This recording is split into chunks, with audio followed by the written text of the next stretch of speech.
It was the summer of 1933, at the height of the Great Depression. America was reeling from poverty, crime, and corruption. Banks were going bankrupt, and criminals had become grotesque folk heroes to the desperate public. One of the most notorious of these figures was Charles Arthur Pretty Boy Floyd, a small-town farm boy who became a bank robber. Born in Georgia in 1904, Floyd grew up in Oklahoma, but hard times pushed him into a life of crime. He committed petty robberies, but soon moved on to bank robbery. The people of Oklahoma admired him because he reportedly destroyed mortgage papers during robberies, freeing poor farmers from debt. This earned him the nickname Robin Hood of Cookson Hills.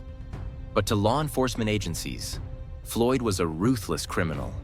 And the crime that forever etched him in history was the Kansas City Massacre. The FBI, then known as the Bureau of Investigation, was transporting a fugitive, Frank Jelly Nash, to Kansas City's Union Station. As agents and police officers were transporting Nash, gunmen suddenly opened fire with machine guns. In the ensuing hail of bullets, 4 law enforcement officers and Nash himself were killed. It was one of the bloodiest shootouts in FBI history. Although Floyd denied involvement, witnesses and law enforcement officials claimed he was one of the gunmen, along with Adam Ricchetti and gang leader Verna Miller. The attack shocked the nation and forced the government to grant the FBI more powers, including the right to possess firearms.